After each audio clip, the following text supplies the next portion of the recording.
लो, मैं तो विजय के और निकट आ गई सुकीर्ति। इतनी सरलता से मैं आपको जीतने नहीं दूंगी, क्योंकि मेरी बारी अभी शेष है। देखा, पौ 12 आप लोगों से आगे हुई ना उर्मिला दीदी।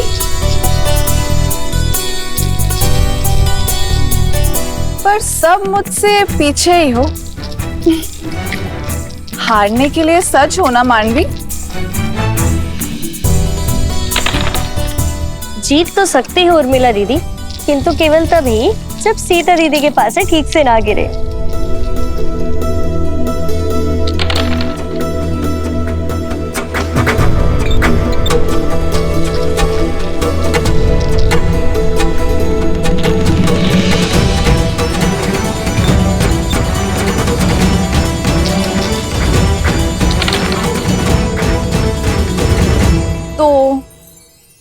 मैं तो हार गई और मैं जीत गई। देखा सीता दीदी, आप फिर से जानबूझ के हार गई ना। आप हमेशा यही करती है, गार की जैसी विदुषी को अपने ज्ञान से हरा देती है और अपनी बहनों के सामने हमेशा हार जाती हैं। क्योंकि तुम्हारी जीत मेरी जीत है, और अपनों से हारने में जो सुख मिलता है ना, वो 100 विजयों से भी अधिक है।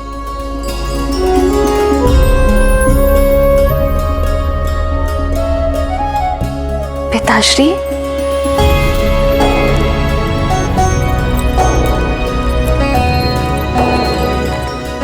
प्रणाम पिताश्री। दीर्घायु भव। मुझे सीता से कुछ एकांत में बात करनी है।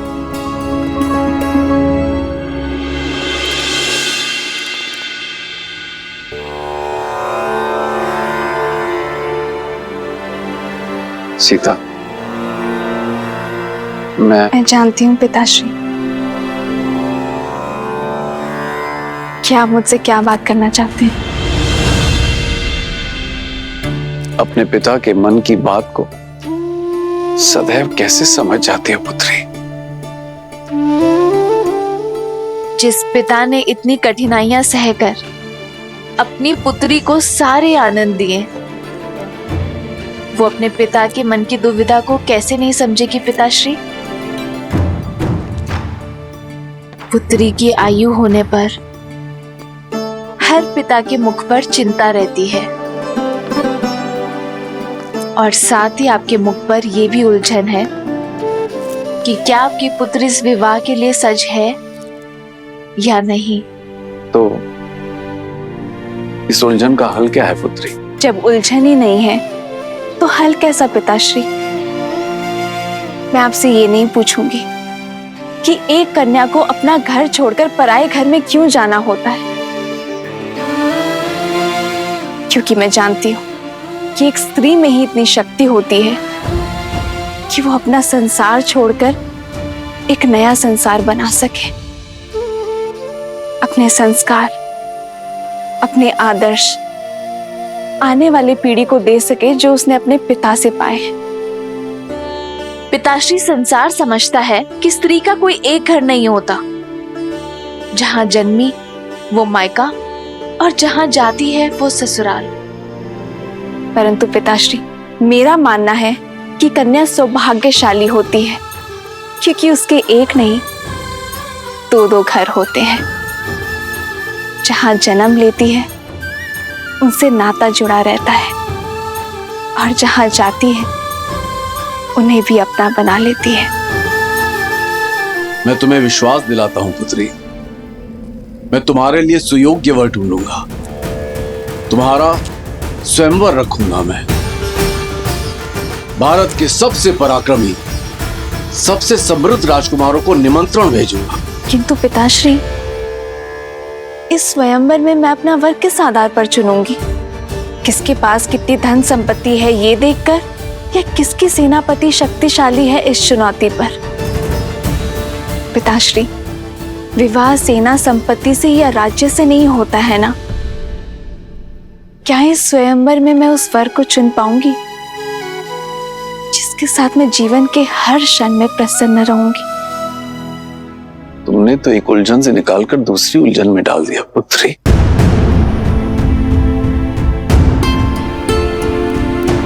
माता, कुछ अति महत्वपूर्ण होने वाला है। पिताश्री ने शीघ्र बुलाया है।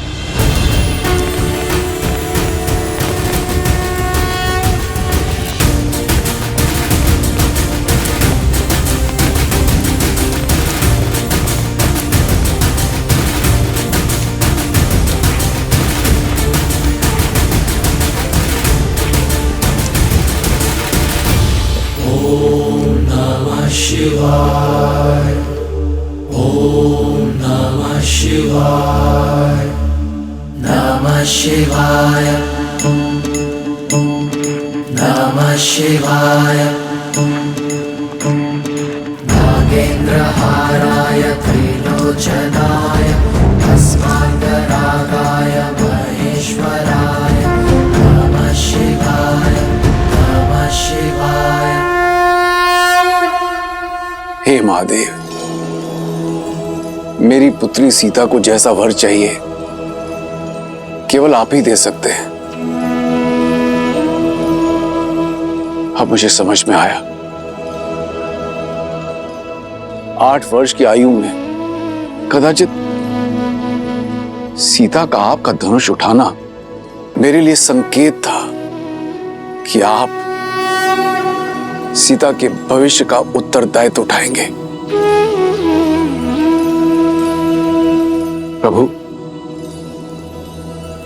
मैं सीता के स्वयंवर की घोषणा करना चाहता हूं।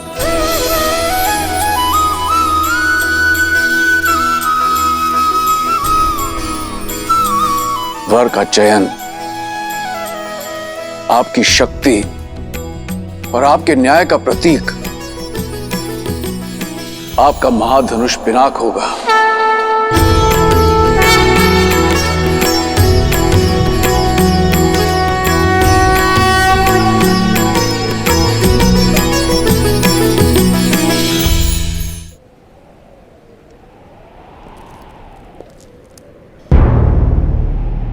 मैं अपनी पुत्री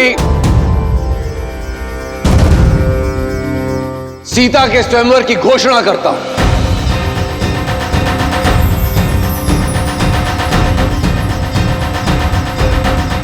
जो व्यक्ति महादेव का धनुष उठाकर उस पर प्रत्यंचा साधेगा, वही व्यक्ति मेरी पुत्री सीता का वर होगा।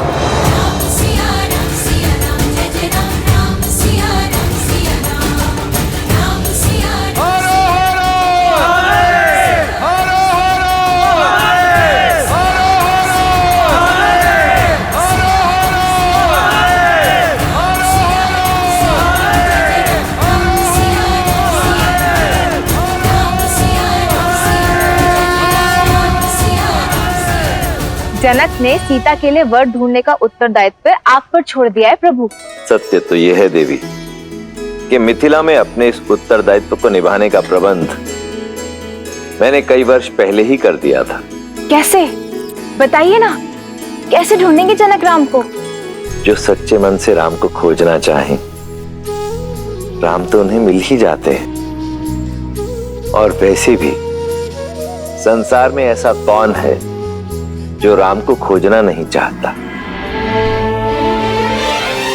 विश्वामित्र के साथ श्री राम और लक्ष्मण अपनी यात्रा पर आगे बढ़ रहे थे और मिथिला में समय सीता के स्वयंवर की ओर बढ़ रहा था। विश्वास नहीं होता, सीता दीदी के स्वयंवर के निमंत्रण पत्र जा रहे हैं। सोचा भी नहीं था ना, बचपन का साथ अचानक क्यों ही। सीता दीदी हमारे बिना रह लेंगी? माँ भी तो अपना मायका छोड़कर यहाँ रहती है ना, क्या वो प्रसन्न नहीं?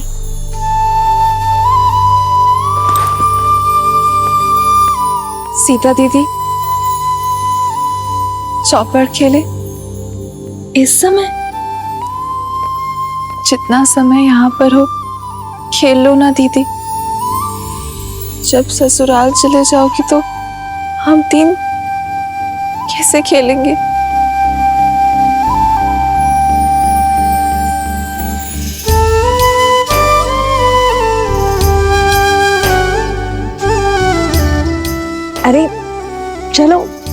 चौपड़ खेलते हैं। चलो। तुम इतना क्यों हंस रही हो? क्योंकि सीता दीदी कहीं नहीं जाने वाली। अब ज्येष्ठ पिताश्री ने नियम ही कुछ ऐसे रखे हैं। जिस शिव धनुष को सैकड़ों लोग मिलके केवल हिला पाते हैं, उसे कौन तो उठाएगा और कौन प्रत्यंचा चढ़ाएगा? तर्क तो उचित है, पर फिर सीता दीदी ने कैसे उठा लिया था? हाँ दीदी, बताओ ना, जब आपने शिव धनुष उठाया था तो क्या था आपके मन में? नहीं जानती, बस इतना स्मरण है कि मेरे मन में ना तो कोई भय था और ना कोई भार। केवल महादेव से प्रार्थना थी कि हमारी गेंद वापस लौटा दे। और महादेव तो भोलेनाथ है ना, यदि मन में आभार हो तो महादेव दुलार देंगे ही। हाँ, और वो वर भी देंगे जो उनका धनुष उठा के आपको ब्याह ले जाएगा।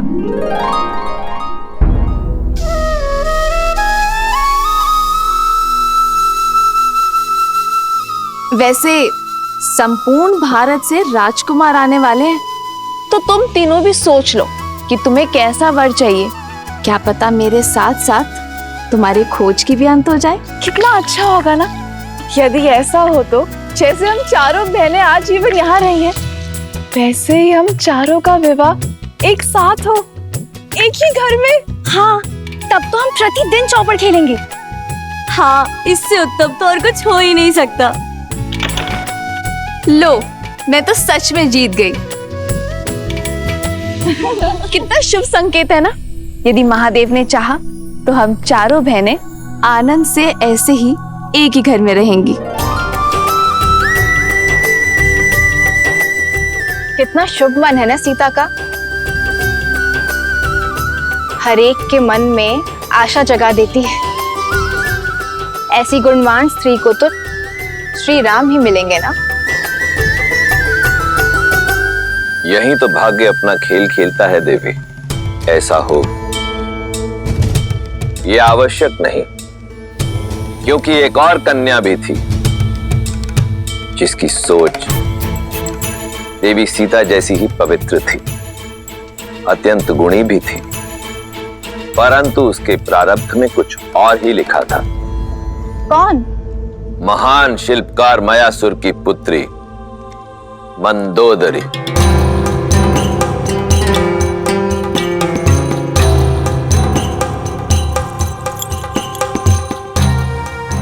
मयासुर ने अनेकों दिव्यास्त्रों का निर्माण किया था और फिर उन्होंने एक अत्यंत शक्तिशाली भाला बनाया।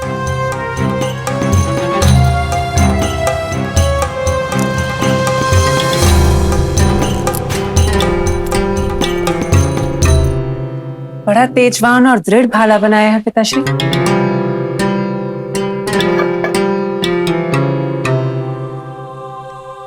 किसी विशेष के लिए बनाया है? हाँ पुत्री, ये संसार का सबसे शक्तिशाली भाला है, जिसका प्रहार इंद्र के वज्र को भी काट सकता है।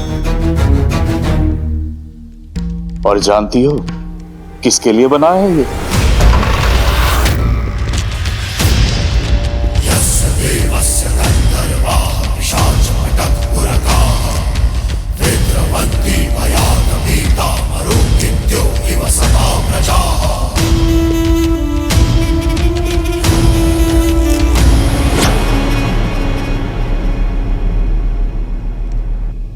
तुम? मैं लंकेश दशानन रावण। मायासुर, सुना है कि तुम्हारे पास कुछ ऐसा है जो केवल मेरे योग्य है, तो लेने चलाया अद्भुत अस्त्र। ये अस्त्र मैं तुम्हें नहीं दे सकता दशानन। दशानन ये भाला लेने नहीं आए हैं पिताजी।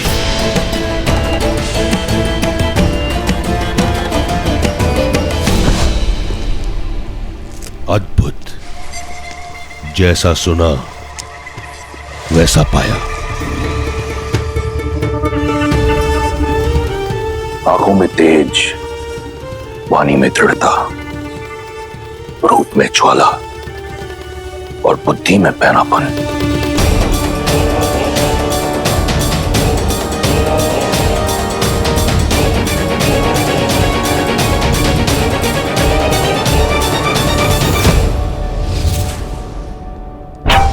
तुम ही मुझे वो पुत्र दे सकती हो जो मेरा अधूरा स्वप्न पूरा करेगा, इंद्रासन पाने का। नहीं, मेरी पुत्री का हाथ मैं तुम जैसे आतताई के हाथ में नहीं दे सकता। वीर भोग्य वसुंधरा मायासुर, जिसके पास बल है उसी का आज उसी का कल है, और दशों दिशाओं में दशानन से अधिक बली कोई नहीं। एक वृक्ष शिल्पकार के कंठ पर भाला रखकर धमकाना, ये कहां का बल है दशानन?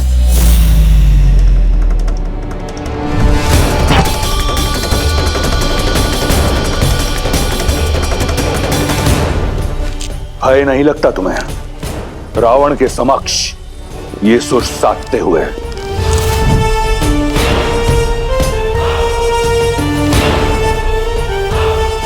कदाचित तुमने मेरे बारे में सुना नहीं। सुना है ना कि आप दूसरों से उनकी संपत्ति छीन लेते हैं, विवशों से प्राण और स्त्रियों से उनका सम्मान छीन लेते हैं। सब सुना है मैंने। सावधान मंदोदरी, स्त्री की लाज भंग करने का पाप आप कई बार कर चुके हैं। आज स्त्री हत्या का पाप भी अपने सिर चढ़ा लीजिए। पुत्री,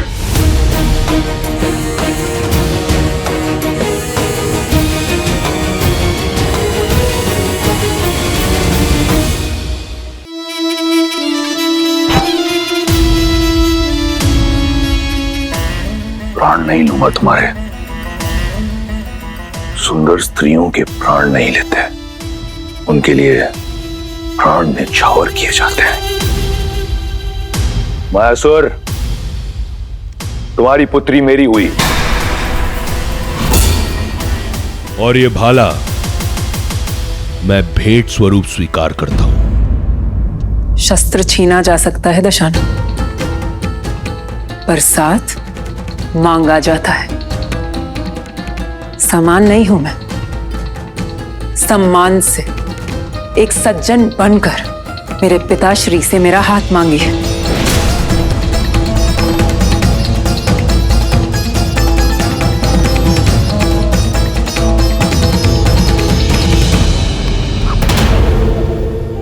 असुर महाशिल्पी मायासुर, मैं स्वर्ण लंका का स्वामी दशानन ये स्वीकार करता हूं कि मेरी लंका के स्वर्ण में इतनी चमक नहीं जितना आपकी पुत्री के तेज में है।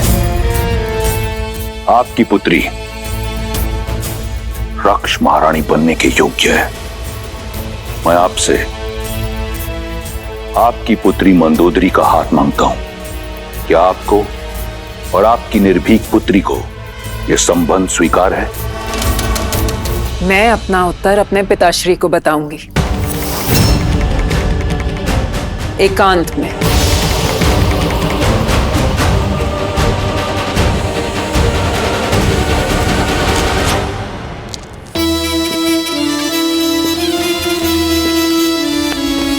पिताश्री, पिताश्री, उठिए, उठिए।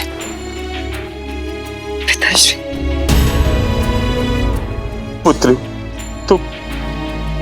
तुम ऐसा नहीं कर दशानन सकती। है वो पिताश्री, वो चाहे तो सब कुछ नष्ट कर कर हमें बलपूर्वक यहां से ले जा सकते हैं। इससे अच्छा होगा कि हम सम्मान के साथ जाएं। अपने पिता की रक्षा के लिए तुम अपने जीवन का मार्ग एक पापी के साथ चुनोगी? कैसी आपदा है? नहीं पिताश्री, ये आपदा नहीं, अवसर है। किसी को कीचड़ से निकालने के लिए उसका हाथ थामना पड़ता है। असुरों का सुर साधने के लिए ये त्याग मुझे करना होगा। रावण को मार्ग पर लाना असंभव है। जानती हूं, मैं वर्तमान तो बदल नहीं सकती पिताश्री, पर भविष्य तो संवार सकती हूँ। दशानन की संतान को, असुरों की आने वाली पीढ़ी को मार्ग तो दिखा सकती हूँ। असुरों की आने वाली पीढ़ी धर्म पर चले, इतना प्रयास कर सकती हूँ पिताश्री। मुझे आज्ञा दीजिए पिताश्री।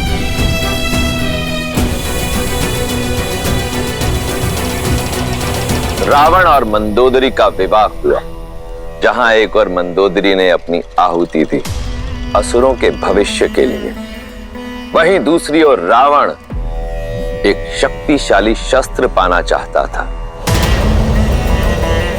रावण को पूर्ण विश्वास था कि उसके तेज और मंदोदरी की पवित्रता का संगम उसे एक बलशाली पुत्र देगा, जो उस इंद्रासन को जीत सकेगा जिसे पाने में उसका भाई कुंभकर्ण चूक गया था। कोई भी ग्रह अपने उचित स्थान पर नहीं, परंतु मेरा पुत्र अजयी और अमर होगा। जो मैं तप से ना पा सका, मेरा पुत्र भाग्य से पाएगा। जो भी ग्रह नक्षत्र की स्थिति प्रतिकूल है, उन्हें अनुकूल होना होगा।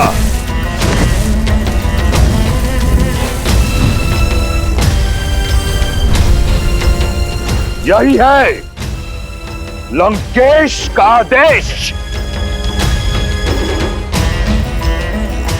सूर्यदेव पहला घर, चंद्रदेव दूसरा घर,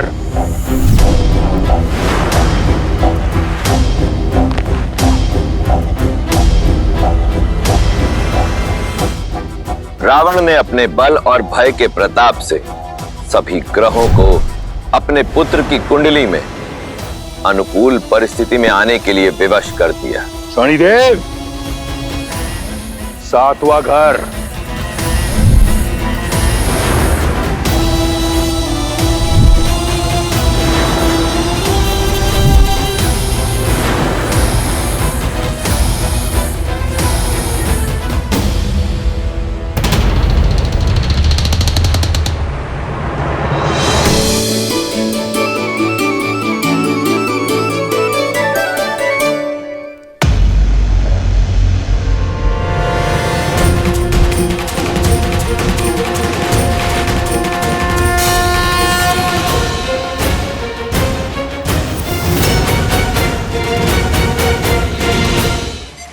शनि मेरी आज्ञा का उल्लंघन करके 8वें घर में चले गए तुम।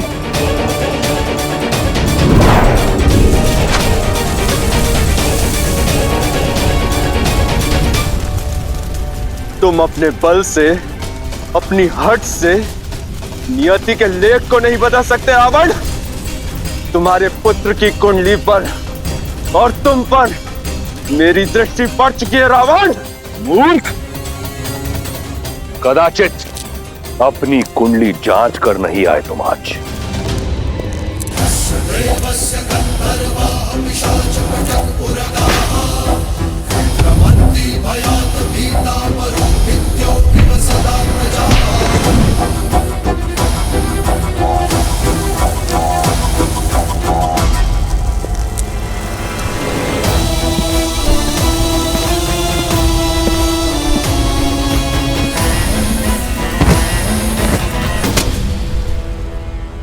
आज से तुम यही मेरे चरणों में रहोगे, जहां सदैव तुम्हारी दृष्टि नीची रहेगी, ताकि दृष्टि उठाकर ना तुम लंका देख सको और ना लंकापति का पुत्र।